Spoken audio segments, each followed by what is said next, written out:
So ayan mga kababayan, Nagsimula ang mga ating diskaya na bibigyan ng kumuha reaksyon ng mga kontrata sa itong balitang ito DPWH. ng Pero Bilyonaryo tila ni Diyos isang opisyal ng Duterte administration pilit wala na sa naman kanilang nilang testimonya. iuungkat Narito ang agenda ang report ni nakaraan Hana ng T. administrasyon.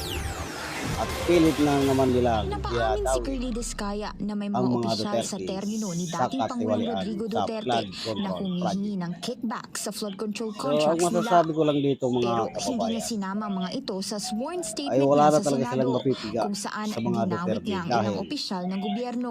napakapulido Your Honor, ang po yun, kanilang hindi naman mga po naging nagawa successful yun. Kaya hindi ko na po kahit sa flood control pagdating sa Davao. Kung nais Nonetheless, niyong may nanghingi pa rin. imbestigahan, ay pumunta kayo It's you ng who Davao mismo admitted. para makita May niyo ang nanghihingi din po during the mga past. nagawa ng Duterte Mula kasi pagdating sa 2016 flood hanggang control. 2022, lumobo ang At revenue ito o naman kita si ng Luistro companies ng ay Diskaya pilit na Camp sa government sinising projects.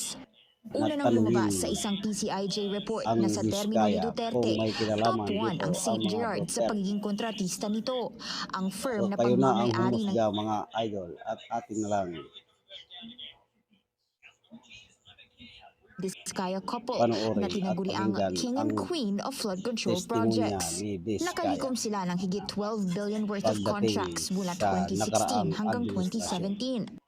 Base rin sa House Infocom hearing, lumobo ng 1 to Ayan 20 talaga, billion pinipilit pesos talaga ang ni kita ng Luistro walong tanungin kumpanya si ng Diskaya Diskaya Camp mula kung may 2017 kinalaman hanggang dito si Pangulong 2022. Duterte. There is a principle in the law of evidence. Pero wala talaga silang mapipiga Falsus dito in dahil uno, falsus in mismong mga omnibus. Diskaya na ang nagsabi False na in one testimony is false in all testimonies.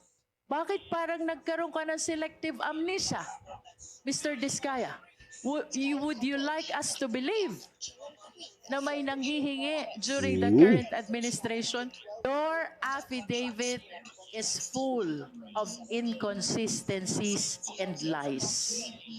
Depensa ni Diskaya, tugon lang daw ang sworn statement na yon sa crackdown ni Pangulong Bongbong Marcos sa flood control scandal.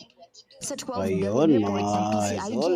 hindi raw ito ang nakadeclare sa financial statements pinipilit nila talaga ni Luistro dahil sinama tanungin si roon ang halaga Diskaya ng kung may terminated makukuha siyang projects. Kalaunan, napaamin si Diskaya na may isang ebidensya. East District Engineer na nagngangalang Art Pascual ang pinablacklist daw ang kanilang kumpanya. Dito na siya ginisa ng komite. Hindi ho namin tatanggapin yung mga ganyan po. Tatanong ng pangalan ng patay. Hindi nyo na rinespeto yung tao. Sa ngayon, hindi pa state witnesses ang Diskaya couple sa kabila ng interes nila rito.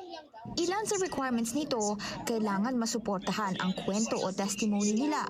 Walang ibang direct evidence para sa prosekusyon at dapat hindi sila ang most guilty. Para sa agenda, Hana T, Bilyonaryo News Channel.